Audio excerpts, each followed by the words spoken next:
The Middle East on edge. From Gaza to Yemen, tensions flare and diplomacy struggles.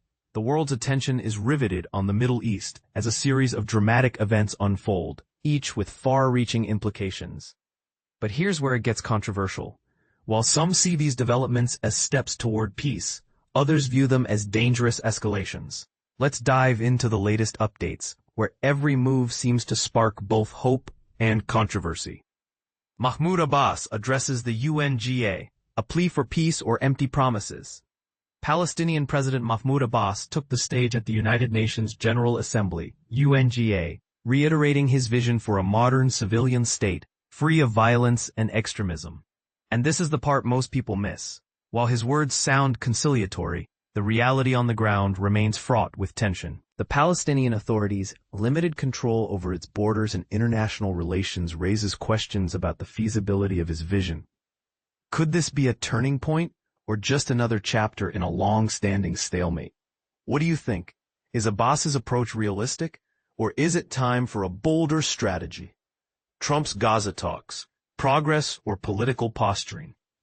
Former U.S. President Donald Trump claimed good talks on Gaza, including discussions with Israeli Prime Minister Netanyahu. He reported progress, but details remain scarce. Here's the controversial angle. Trump's involvement in Middle Eastern affairs has always been polarizing. Some see him as a pragmatic deal-maker, while others criticize his approach as overly simplistic. Is Trump's engagement genuinely moving the needle, or is it more about optics than outcomes? Share your thoughts below. Yemen's missile launch, a new front in regional tensions. Sirens blared across central Israel after a missile was launched from Yemen, marking a troubling expansion of regional conflict. The Israel Defense Forces, IDF, identified the launch, but questions remain about the motives and capabilities of the attackers. But here's where it gets controversial.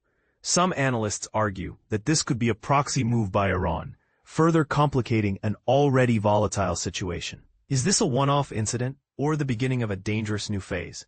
Let us know your take. Gaza hostages and the human cost of conflict.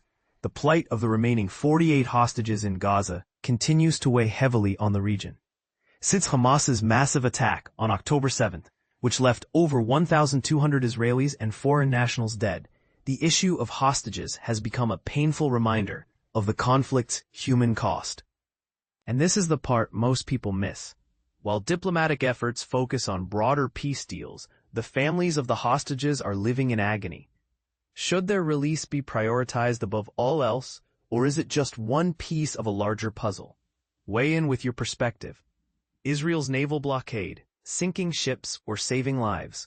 Israel's plan to intercept Gaza flotillas, including the use of force, has sparked outrage. Spain and Italy have sent ships to aid the flotilla, but Israel's Shayetet 13 naval unit is prepared to take drastic measures, including sinking ships and arresting activists. Here's the controversial angle.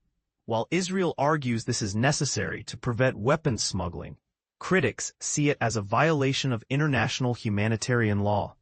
Is Israel's approach justified, or does it cross a moral line? Share your opinion. Iran sanctions and global diplomacy.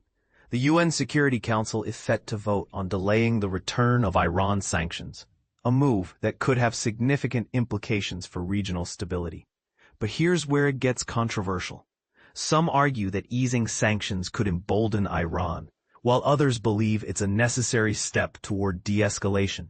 What's your stance? Is this a risky gamble or a diplomatic necessity? The bigger picture. What does it all mean? From Abbas's UNGA speech to Trump's Gaza talks, from Yemen's missile launch to Israel's naval blockade, the Middle East is a powder keg of competing interests and conflicting narratives. And this is the part most people miss. Every action, every statement, has the potential to either build bridges or deepen divides.